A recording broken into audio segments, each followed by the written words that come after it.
Tesla, Skype, Hotmail, Coinbase. What do these revolutionary companies have in common? Billionaire venture capitalist Tim Draper, who invests in big ideas before they become the next big thing. Now he's traveling the globe to find game-changing startups. Entrepreneurs from 10 countries and 6 continents will share their ideas for changing the world. There are some entrepreneurs everywhere, and they all have a different approach, and those cultures bring more creativity. Then 12 finalists will fly to Silicon Valley to compete for a once-in-a-lifetime chance to launch their company on a global scale. 100,000 units? But only one can walk away with the grand prize.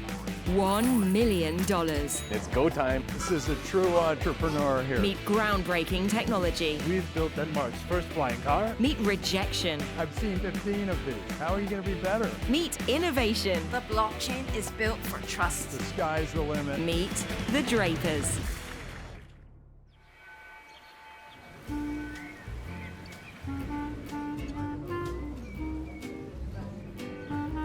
Hey, we're here at Paris Blockchain Week, and we're meeting a bunch of the entrepreneurs here. I just gave a talk and sang, which was like mixed reviews. You started this snowball from the top of the hill. We really are seeing a lot of great entrepreneurs here.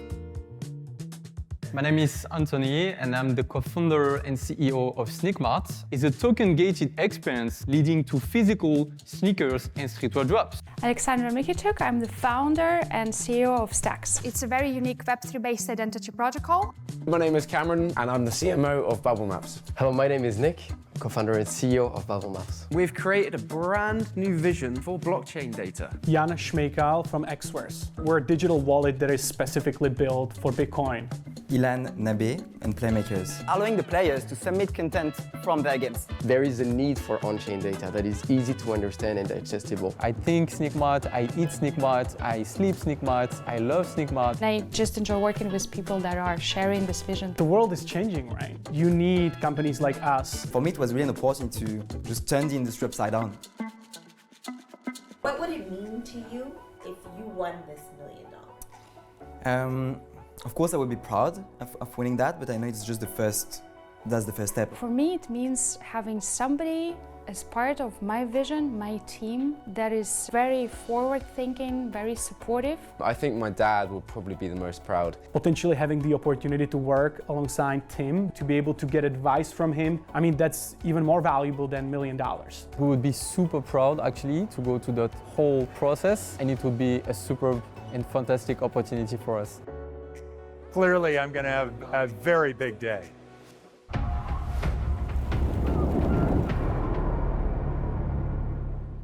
Welcome, everybody, to Meet the Drapers live from Paris Blockchain Week. It's great to have you all here. We have some amazing entrepreneurs here for you to hear from. But before we talk about the entrepreneurs, we have some amazing guest judges. We always adopt the guest judges into the Draper family. First, on my right, I would like to introduce Lars Seier Christensen. He's the CEO of Seier Capital and co-founder of Saxo Bank. But he is also the owner of, get this, the #1 restaurant in the world. Geranium was just ranked #1 restaurant in the world. Welcome to the show, Lars Seier Christensen Draper. What are you going to be looking for as you interview these entrepreneurs? Absolutely critical is who are the people? Do they complement each other? And then, of course, it's the scalability, which is so great about this particular industry, that if you get it right, it's very scalable, and I like that. Now, to my far left, we have Michael Amar, and Michael is the chairman of Paris Blockchain Week, and it's an enormous success. Now, Michael Amar Draper, tell us a little bit about why Paris Blockchain Week has been such a success at this particular moment. I think it's a moment where we need to regroup, restart, and try to think big and how we can get from the 25 million wallets to 1 billion wallets in a few years from now. And to my immediate left is Samantha Bohbot, and she is the Chief Growth Officer and Investor at Rockaway X. I'm looking for commercial instinct, and I think the first part of that is the team really understands their user, and especially if they're competing with someone bigger, that they understand their users better than the competition. So with that, let's bring on our first entrepreneur. But before we do, let's see what's going on behind the scenes. Are you telling? No.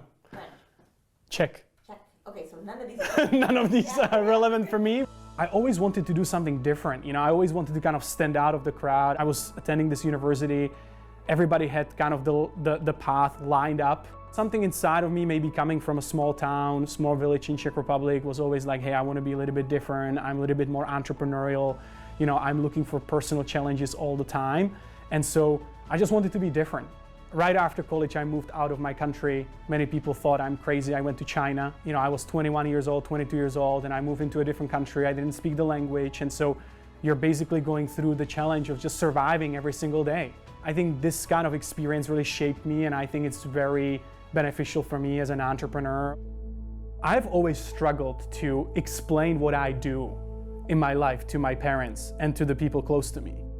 There has been a lot of situations where I wanted to give up. If you really believe that what you're doing is long-term relevant and it's kind of your North Star, then the persistence is very important. Even though sometimes it can be hard, I kind of like tell myself, hey, I really believe in this long-term. I think what we're building is really needed. And so it's just a matter of time before people realize that as well. If we do a good enough job, if we build good enough product.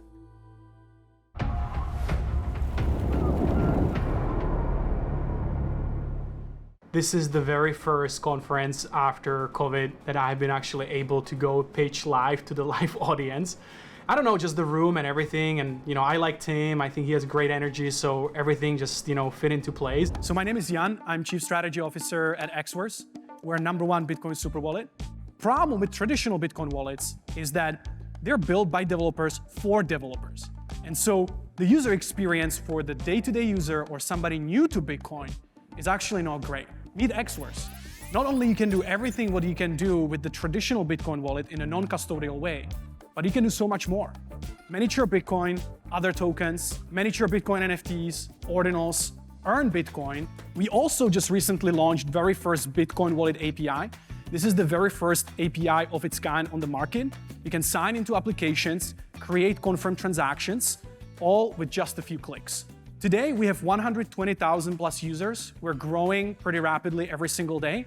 And we're also #1 Bitcoin wallet as rated by the users. We have developed relationships and launched integrations with all major companies building on Bitcoin over the past 12 months, and we're not stopping there. Thanks to the API launch, we're actually just about to announce 2 major partnerships with 2 leading NFT marketplaces that are getting into Bitcoin ordinals, and at the same time, we have 24 other partnerships in the pipeline. And our rockstar team of 10 has collective experience, 10 plus years in crypto. This is great.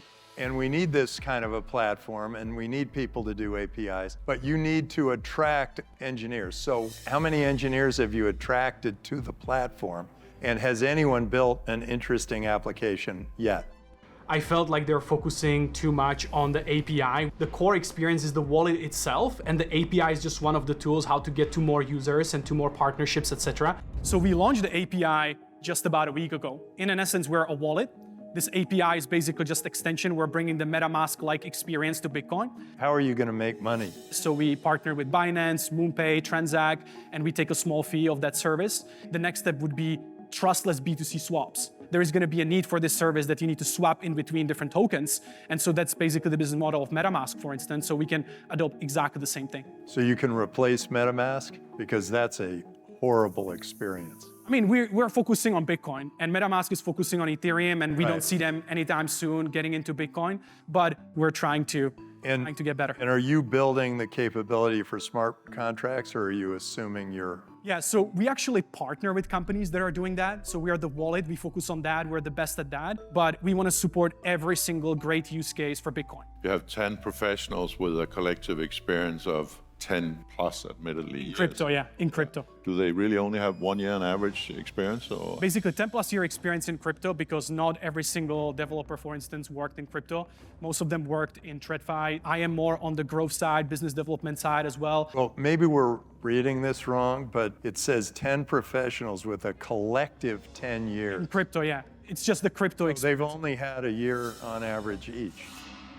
It was 10 plus years crypto experience, specifically crypto related experience. That was kind of something that made me feel a little bit nervous, Basically, our founder, myself, that we have been working in crypto for basically, I guess, 8 years. Some of them basically just started with us working in crypto. That experience from TradFi, I mean, how important is that when you're actually building for this type of new industry? I think it's super important because obviously for all of these TradFi companies, security is very important. And so this experience, being able to create this secure system at scale, is extremely, extremely important. So 1,000 new users a day, what is the primary channel they're coming? How we acquire users. Before Ordinals, most of them are actually through Staex. And then through Ordinals, basically, I would say we captured the majority of the market.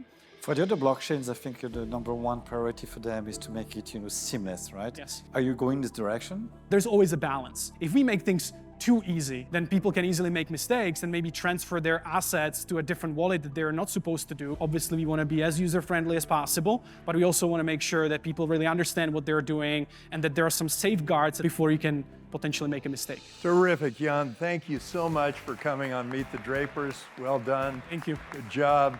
Make it happen. I definitely think that I gave it my best in a sense in that moment. I don't think that there is something that I could do differently because I really practiced for this quite a bit. But after hearing, that feedback from the judges, maybe the pitch wasn't done in a way that they understood 100%. And so that's definitely something that I need to keep working on.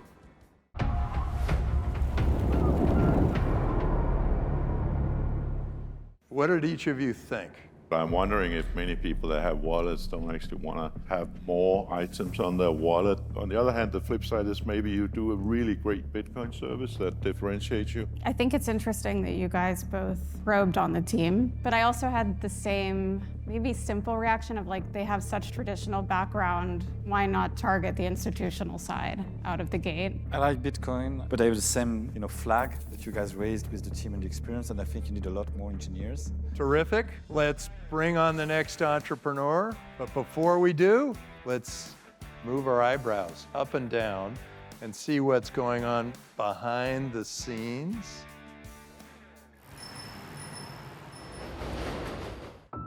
We as women in this area have to prove ourselves. I needed to work, I would say, double the time to be heard, to be at the table with my male colleagues. One of my coworkers that I worked with, he told me, you also have to create these communities because men are sticking together, we're helping each other. You have to leverage this power for the female community. And this is where I also myself in Staex, we have 50% female founders and coworkers today, which I'm very proud of. And this is what I remind myself every day how hard it was for me, so that we have to support each other and help each other. I think that every entrepreneur has their own way. I got to this after an extensive experience within the corporate environment, so I guess my challenge was to jump from the safe life to the very unknown entrepreneurial world. This jump was tough because I had a lot of self-doubt. So I'm not doing this for money. I discovered something within me, and this is what drives me every day. This jump, I think I never regretted, and that was the best decision that I made in my life. I learned so much in the last years. I really want to inspire people to follow their dreams, so I really want to put it out there, and I really enjoy the journey. Coming up on Meet the Drapers. Give me exactly what your customer does with your application.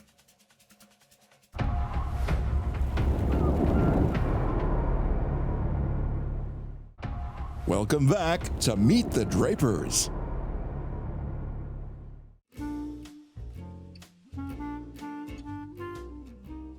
This is my first time in Paris. A lot of incredible people, a lot of great entrepreneurs. Super excited to be here and understand, what the ecosystem is like here. The startup ecosystem here in France is pretty exciting. It's probably the most exciting entrepreneurship space in Europe. Paris is growing like crazy, attracting very, very talented people. Venture capital funds are also getting bigger and bigger here in France. So I feel like we are equal compared to London and to Berlin, which have been more advanced in terms of startups in the last few years now. And that's also only meant to keep growing in the next years. The entrepreneurship ecosystem is amazing, especially here in Station F, which is one of the world's biggest startup campus. It's an amazing space. I recommend anyone check it out. It's great.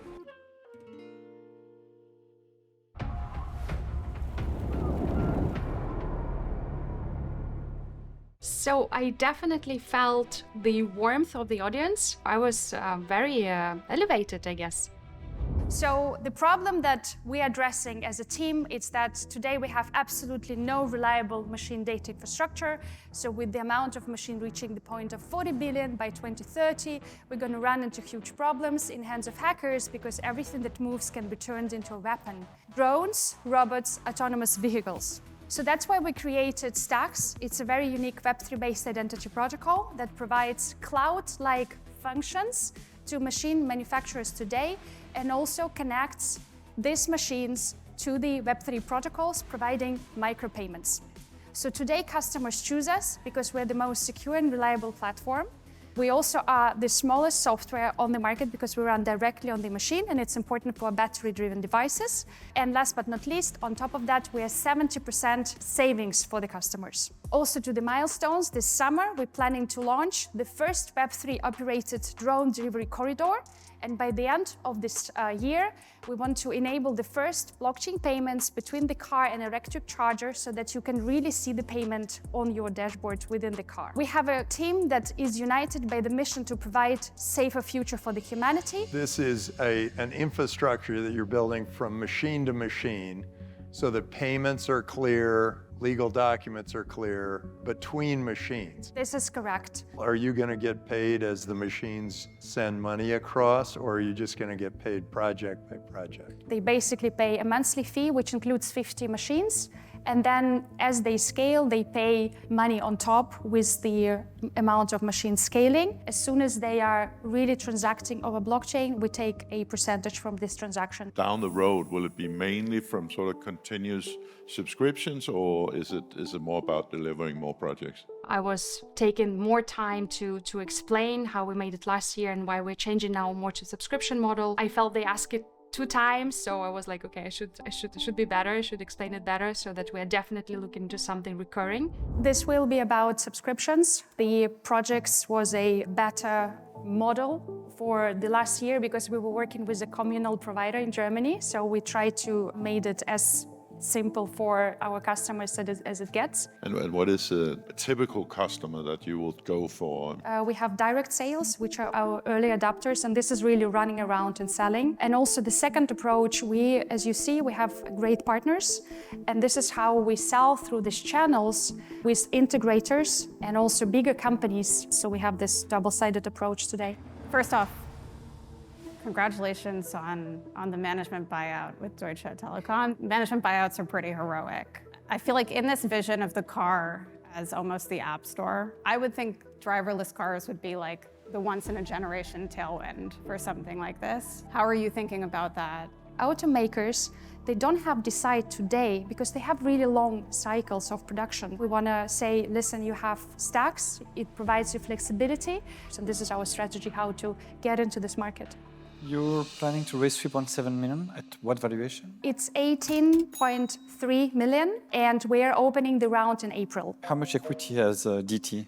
This is not the actual shares. This is the virtual ownership that is directly made with founders. Tell me about your team. So Paxi is actually an award-winning entrepreneur. She IPO'd a networking company in Silicon Valley. Alex delivered a multitude of projects for automotive companies in Germany and scaled huge teams. Myself, I led a blockchain team in Deutsche Telekom, and I got there because I was doing a PhD in security at Technical University of Berlin, and I was working on wallet security. Give me exactly what your best customer to date does with your application. And I got a little bit confused because I needed some time to get what he said. So the best customer provides an off-grid charging infrastructure, mobile chargers that they are placing cross-country. Whatever happens, the system doesn't go off. So the hackers will have to take down all of the stations so that nothing works. That's why they've chosen us. Terrific, Alex. Thanks so much for being on Meet the Drapers. Thanks, Tim. Thank you. Well done. Good job. We like to say in our company, we get what we need, not what we want. So I'm really excited to be on the show, to be promoted already. So I thought it's already a win. So I was very, very chilled and just really enjoyed the experience.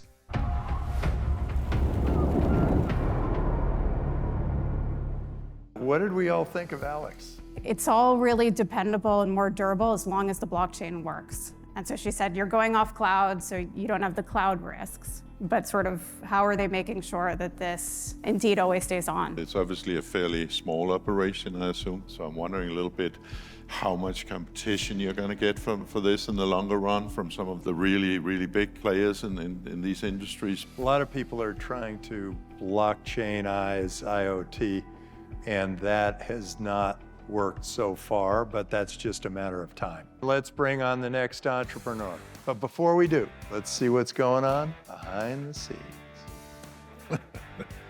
I can't compete with that. I think your eyebrows are quite impressive. Thank you, thank you.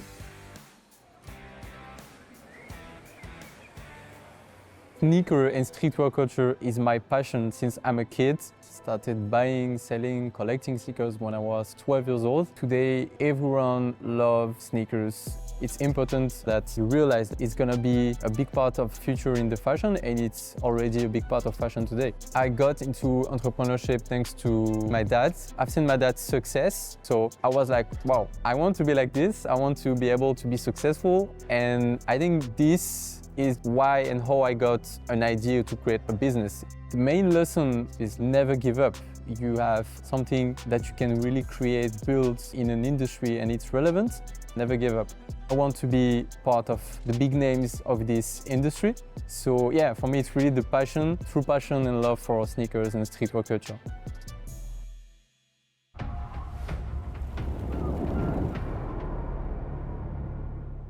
I was a bit stressed, but also confident because I'm passionate about sneakers, streetwear, I know my product, I know the market, I have a mission, and I know how to explain this mission. Hi guys, my name is Anthony and I'm the co-founder and CEO of Sneak Mart. And as you can see maybe on my feet, I am a big sneaker fan. And now I am nearly homeless because my mom wants to kick me out of the house because I own too many sneakers. The global sneaker market in 2022 is worth $85 billion. To realize that traditional sneakers and streetwear drops mechanisms are broken. That is why we decided to involve our existing community members to create MetaKicks. MetaKicks is a token-gated experience leading to physical sneakers and streetwear drops, involving Web3 technology and most precisely NFTs. The MetaKicks are 3D animated sneakers we are creating with their own animations, rarity, storytelling. They are the tokens. Thanks to these tokens, you can unlock access to physical sneakers and streetwear drops. The first MetaKicks drop we did was sold out in 30 minutes, generating $85,000, sold as a private drop exclusively to the Sneak Mart community members. We first launched the Sneak Mart app in 2021 on the French market as the first community streetwear app where members can join the community, exchange thanks to some key social features, but also buy and sell streetwear goods, brand new and used ones. We are paving a brand new way to consume, collect, access streetwear goods through a fun and unique token-gated experience. We did 100k euros revenue in 2022. We are now growing and raising a 1.5 million euros round to scale our design, tech, and marketing team. It says 600k euros. Is that revenue yours, or is that just the community has bought $600,000 worth of NFTs? So this part is not linked to the NFT side of things. It's the volume generated by our members on the peer-to-peer marketplace that we've built for them on the Sneakmart app. Because one of the features on our app is that you can buy selling sneakers, physical sneakers, streetwear goods, clothing. Can you tell us a little about the tools to help other people, like on the periphery, other sneakerheads who aren't just tech savvy, become creators? I think we can definitely bring more people in.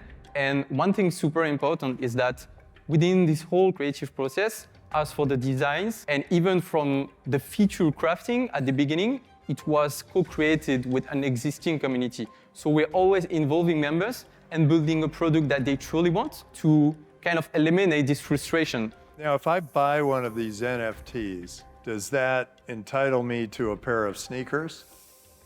There is maybe like a small confusion. Are the NFTs visually linked to a physical product, or it's like just a token, like a pass or something?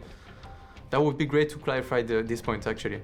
At the beginning, the MetaKicks tokens are not linked to a specific sneaker. It's like a membership. You can get access to exclusive drops. Secondly, we are onboarding brands and artists on specific type of drops. The buyers of this drop, the physical sneaker, they customize online with 2D animations, but they also buy the MetaKicks version. So here you have something that is linked to a specific Which do they pay more for, the sneakers or the virtual? It was within the same price point, so they paid one price. Roughly, you paid double for your sneakers. Not double, because it was a fair price, honestly.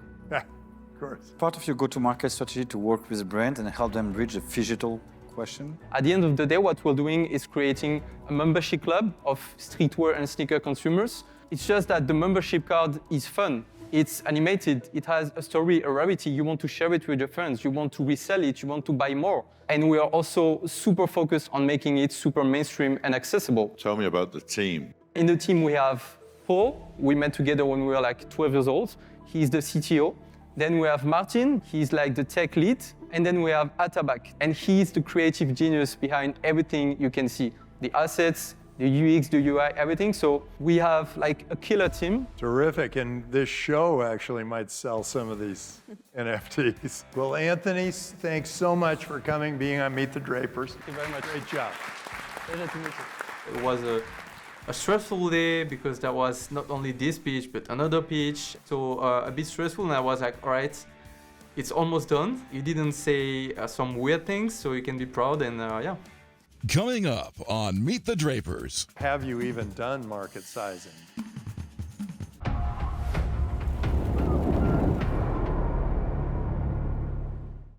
Welcome back to Meet the Drapers.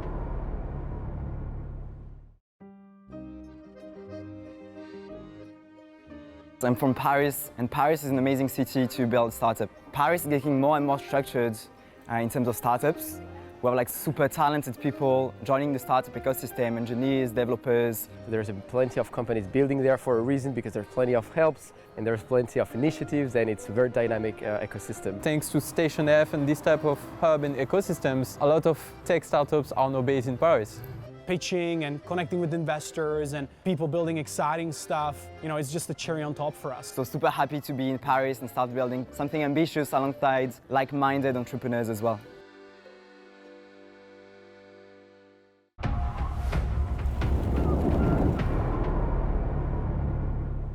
So what did you all think of Anthony and Sneak Mart? Is it a trend or is it trendy? I have a friend in Denmark that resells classic sneakers, and people pay us serious money. Also, an opportunity, of course, is anything that logically can be built on top of this if you have that interest anyway. But I mean, if it's did he say an 85 billion market? I guess that's big enough if you get it right. 17-year-old entrepreneur initially. I like it a lot. I think one key to scale is how capable they will be to partner with brands, because that will be a huge accelerator. Guess I wonder with something like this, it's just hard to get people to change their workflow or to change their platform. You're competing for their browser space. Let's bring on our next entrepreneur. But before we do, we see what's going on behind the scenes.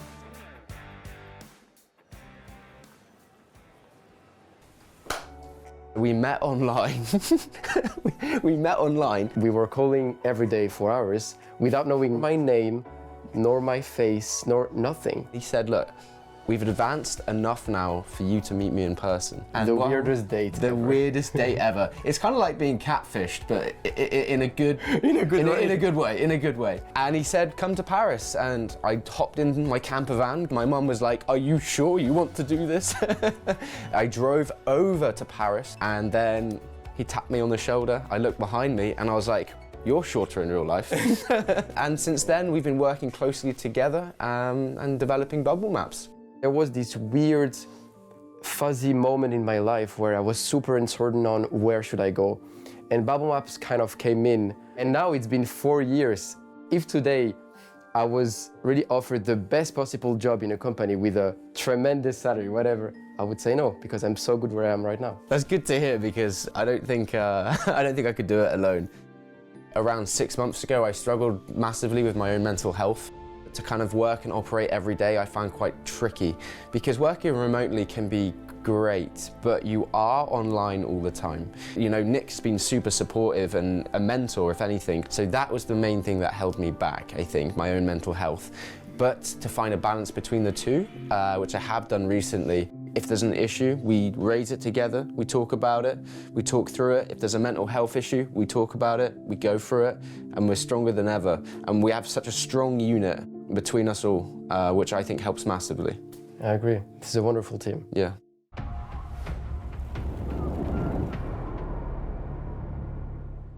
Let's bring on the next entrepreneur. Well, I have to admit I was a bit nervous before coming on stage. This is my very first time on TV. To see the interaction from the VCs themselves, the audience, the environment, it was incredible. Hello everyone, my name is Cameron and I'm the co-founder of Bubblemaps, and we've created a brand new vision for blockchain data. Look, analytical tools can be complex and intimidating, so that's why we've gamified on-chain data in a fun, interactive, colorful and playful way. Nick, if you wouldn't mind, please go into detail. Let's dive deeper by analyzing Uniswap. So what you can see on screen are the top holders of Uni, each bubble corresponding to a wallet holding their token. But the best part about it, if there's been any transfer of Ethereum between those wallets, their bubbles are going to be linked together. There's a small cluster here on Uniswap, and you can see why those wallets are connected. Wallet 30 in the middle, sending 2 Ethereum respectively to the 3 wallets below. This looks like a healthy distribution at first glance, but if you switch from Ethereum to Uni transfers, suddenly it gets more interesting. The orange cluster in the middle is particularly important because all those connected wallets belong to A16Z and Andreessen Horowitz, one of the biggest investment funds in the world. And with 4% of the supply split amongst 10 wallets, they have enough power and influence to control any votes. This is but one of many, many use cases to Bubblemaps. Wash trading, wallet manipulation, wallet splitting, private sales, pre-sales, marketing wallets, team wallets. The list is truly endless. So this is great. Is it more of a reactive thing like, hey, we think we've got a problem? Or is it more of a proactive thing like, hey, I want this data ongoing for a long time? Oh man, that's such a good question because it works in both ways, because tokens want to prove how transparent they are. If they have a distribution which is healthy and it supports growth, you know, there's no large transfers or anything like that, then it's amazing. So tokens like that. But also, you know, tokens are afraid and scared because suddenly they can see their distribution in a way they couldn't before. How big is the market for something like this, or have you even done market sizing? Do you know that there is more people playing badminton worldwide than people in DeFi? So that goes a long way to tell you how did you know that? It's one of the things. How did you know that information? One of the things I know. Where do you read that from? I read it on Wikipedia. Anyway. And so that goes a long way to tell you how there's still a big margin, how this market can become so more mainstream. We're targeting not only pure Web3 players, but we have also been working with, as I said, traditional brands, gaming industry, automotive industry. They're all testing Web3 and they need on-chain data that it's easy to understand, and that's where we come in. So what you don't know is that some VCs selected for the Paris Fashion Week competition from the 800 DEX to the 100 and then the 100 to the 10, right? And you guys kept being 1, 2, 3 above all rankings all the time. How many startups were there in the 800? 800 startups? I think the reason why we come up in the top 3 is because we have such a new approach. with our colorful bubbles. Just in itself, we're changing the game. And I was like, okay, everybody's doing on-chain, off-chain data. Why them? Is it big enough as a moat, as a competitive advantage? I think we've got it just right, because we're the only product on the market that offers these kinds of visuals, easy to read, easy to understand. Are you planning to go beyond that and make it digestible for my day-to-day business, for example? Absolutely, and I want to mention, if I may, some part of our roadmap that I didn't have the time to cover yet. So there is 3 things that we want to implement. Comprehensive historical data. You'll be able to see the distribution from day one. Second, the ability to create your own bubble map. And lastly, we're adding some AI models on top of this. We now have a library in our minds of, all right, these patterns correspond to this on-chain behavior. With a good enough training model, we can really give this information directly to our users. When you said other people can make their bubble map, that sounds like tools for data scientists. Yeah. Versus the other side that's more just provision of data. Exactly. Do you think these two businesses are complementary? Like, can they sit under one roof? I do agree that building your own bubble map from the start is more for advanced users, but by allowing users to build their own bubble map and then share their own bubble map to their communities, to their friends, to their investors, suddenly I think we can see an explosion of use cases. I mean, I spent most of my life servicing traders, right? People that wanted to trade foreign exchange, derivatives. I think there could be a very large market for that if it had any significant information value for a trader. That's really something that we want to add into the pro reporting, because this pro reporting is going to be the next generation of on-chain analytics. You've seen only the bubble map so far as it is pure and bubbly, but we're adding many metrics as we progress to add an even deeper layer of information on top of what we've built. Terrific. Well, thank you so much, Nicholas and Cameron, for being on Meet the Drapers. Thank you so much, Steve. Great. Thank you. Good job. Well done. I like the spirit, the energy. Being on Meet the Drapers was an absolute dream come true. To us, Bubblemaps means so much, and we want to take this to the next level. This was an incredible journey to participate in the Drapers, and we'd love to push it more. We'd love to go in the US. I'll see you over soon on my motorbike. How about that? That's good. Let's go.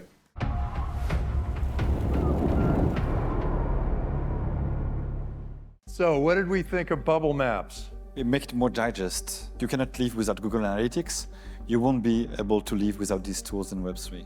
I love the visuals and I'm a data science nerd, so it hit home. I guess I wonder how many of those VCs have invested before in a data company that makes money. When I was trading foreign exchange with hedge funds and investment banks and big traders, you were always trying to guess what people's hands were, right? And if this is the equivalent of knowing all the positions in the foreign exchange market, I can at least tell you in FX, I could have made a lot of money by having that information, right? I'm a little concerned about the market size. I'm a little with Samantha on this, where if it grows, it will grow to a certain size and then flatten out, unless it does have this retail interest. With that, we have one more entrepreneur.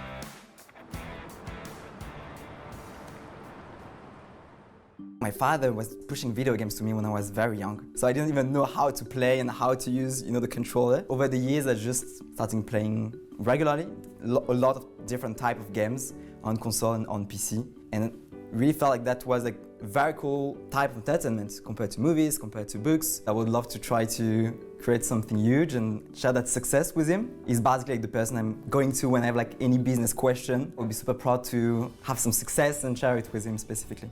I had the deep will to change the gaming industry, and one of the first steps as a founder is getting surrounded with the right people. People bringing complementary skills, having the same mindset, the same vision as you. And that's something that's hard to do. In the very first few months, I was just working alone, trying to build stuff myself, trying to learn as much as possible, and trying to convince people. If you want to really achieve that vision of transforming the gaming industry, there is a ton of stuff to do. Coming up on Meet the Drapers. We are torn. It's torn. It turns out it's...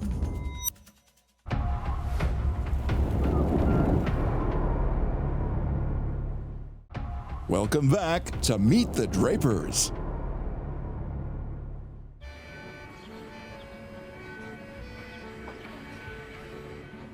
I've been living in Paris my whole life, so it is my hometown. I love the atmosphere. Paris to me is the most romantic city in the world. I just love how it draws you in.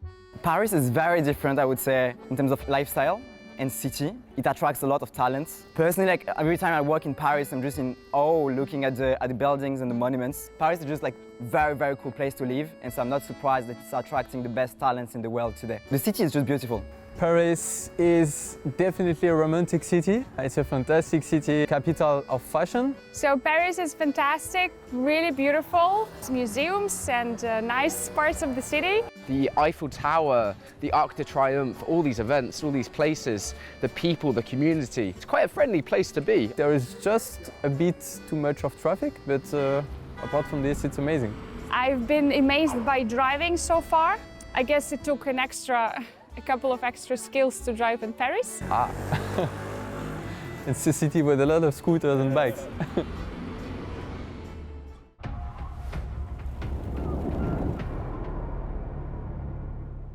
Welcome, tell us who you are and give us your pitch. So we were super excited and surprised when we learned that we would be the 5th company pitching on stage. There was supposed to be only 4 companies. People came to me and told me, hey man, you need to get ready because you will be on stage in a couple of minutes to pitch in front of everyone and on TV. So a lot of excitement, I would say, being able to share my story and what we have been building for the past few months.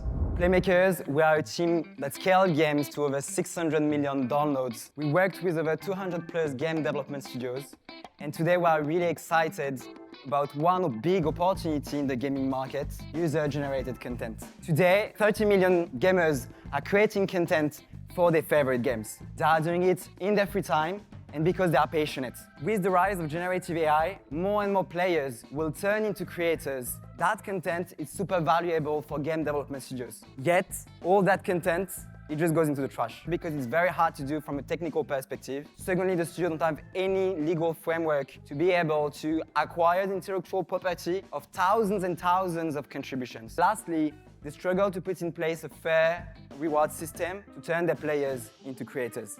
We built a platform to help game development teams to capture user-generated content from their game automatically and implement it in a super easy way. How does it work? Basically, we are allowing the players to submit content from their games. That way, contributing becomes part of the gaming experience for any games. In the backstage, what's interesting is that we're able to audit the contribution from a technical perspective. As the last step, the studio can get the asset on its game engine via an API call, and they can reward the creators financially via the blockchain by acquiring the intellectual property. This basically means that we're allowing studios to release more content at a faster rate, at a lower cost. We're on track to release 2 games for the next quarter. We're building the foundation of a new game creation workflow. How can you curate the content so it's not just a bunch of garbage? So what I didn't mention is that Playmakers, there was also a social layer. So when you are submitting that content, Samantha could upvote or downvote it if she likes it. And at the end of the month, the studio can check what's the top 10% of the contribution that the community liked. So you eliminate already all the garbage. Then there is, I would say, a human filter. The studio decides if that fits with their artistic direction or the gameplay direction as well, etc. And I guess if people use ChatGPT to create the content, that's still probably good for you because if anybody buys it, then you get some commission on that. I think Tim was very on point with his question. He was the first one asking questions about UGC, and it was a great showcase of experience. We are providing our tech to game development studios, taking a profit share on the revenues generated by the game. The value proposition is so strong that we didn't have any issues to lead game development studio to give us some revenues that they are generating from their games. So we are not dependent on the amount of contributions that are really implementing the title. We are more dependent on the success of the game and how fast it will get growing with the help of UGC. I don't know much about gaming, so I've asked very big Japanese gaming companies. It was interesting, the feedback. I say, we tried this in Web 2. They were mentioning that it was only 5% of the creators who actually make it. Do you think people will keep trying if their art is never selected? I think that's the role of the studio to try to motivate the audience. So what we are supporting with Playmakers is that the studio can give you some fixed payment of money, like USDC for the work that you have done, or in-game currencies as well. Maybe that's just a way to turn you not only as a creator, but also as an ambassador and avoid frustration, even if your content is not implemented in the title. Is there only revenues for you? Because you're right, in many platforms, vast majority of people actually do it because it's fun or they want to show their friends. But do you only make money if there's a transaction happening, or do people pay something for using it? Or? They are paying for using it. Right. I think all the investors were really on point with their questions. They all had like a good understanding of user-generated content and how they could change the whole industry. Fast forward in 5 years, how big the proportion of the content would have been created by external users or versus employees of a studio, for example? If I talk as a player, something that I would love to see in gaming is that every time that I connect, I would love to discover a new character, new skin, new weapons, new animations, etc., etc. The social media companies understood that well. When you connect, you discover something new every time, and that's why you are so hooked. While on gaming, even if you take Fortnite, you need to wait 4 months before being able to discover new content. That's a game changing in the industry, in my opinion. Why are you doing this? As players, we are frustrated how creators are treated. So we know well the gaming industry, we know well the frustration of being a creator that is not listened, and today we are in a unique position to create Playmakers. Terrific. Elon, thank you so much for coming on Meet the Drapers. So we were the last one passing. I felt like all that extra motivation, but also like all the stress, you know, like going up and up as all the candidates were passing as well. I just like to go, do my pitch, try to convince the investors, and when I just get off the stage, I had the chance just to appreciate the moment after doing all the hard work, I would say, on stage.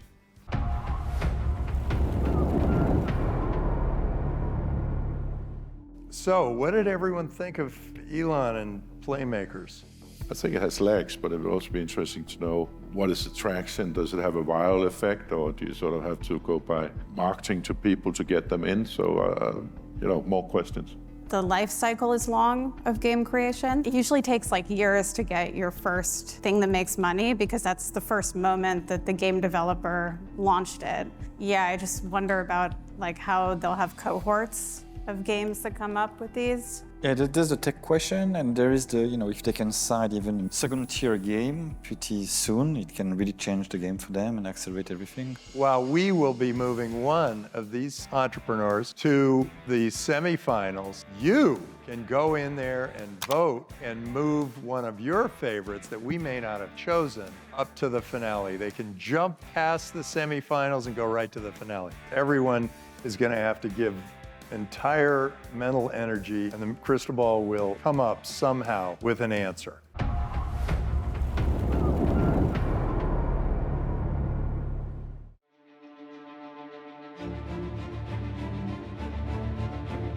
Okay, well, let's start with UX first. We really definitely need an API for Bitcoin. There is no question in my mind this is really important. You have competition that might be coming, and you've got to get designers to design to your API, and that's going to be a challenge. Staex, Alexandra, we were really impressed with your presentation. The machine-to-machine opportunity is a big one, but a lot of people have tried this and they have not succeeded. Sneak Mart, you've got great energy, you love sneakers. It's clear this is exactly where you were meant to go. We're all a little concerned about how big your market is, but it's kind of an interesting opportunity, and you might have been a fan favorite here. Bubblemaps, the opportunity seems sort of like an obvious one. I know other people are working toward this, but you do have a clear market that you're going after. I'm still concerned personally about the market size. Elon, the game, we know that this is coming. The concern is that you might be able to get the small games, but it might be difficult to get the big games because they might want to do it themselves. Fortunately, it doesn't have to be up to me. We're going to find out from this very strange and very unusual crystal ball. Send your vibes, send your vibes. We are torn. It's torn. It turns out it's Staex and Xverse. You two are going to the semifinals. Congratulations. Well done. After the feedback, I was like, maybe we didn't make the cut, you know? And so obviously I was kind of surprised and excited, and it's just a good match. It gets sometimes really tough for women in this space. So this is really cool, and I hope that we can set this example to a lot of little girls out there. This was amazing. Tim, your kids, grandkids are gonna wear sneakers and streetwear for the rest of your life. So you should invest in the company. I currently live in a camper van, so to take that to America, That's true, though. just go and explore America would be a dream of mine. Would you take me in your van though? Maybe I'll think about it. Maybe an extension at the back. Of course, of course. The value proposition that we have is very strong. So if you want to build the future of gaming and of entertainment, well, just vote for us, for Playmakers. See you next time on Meet the Drapers!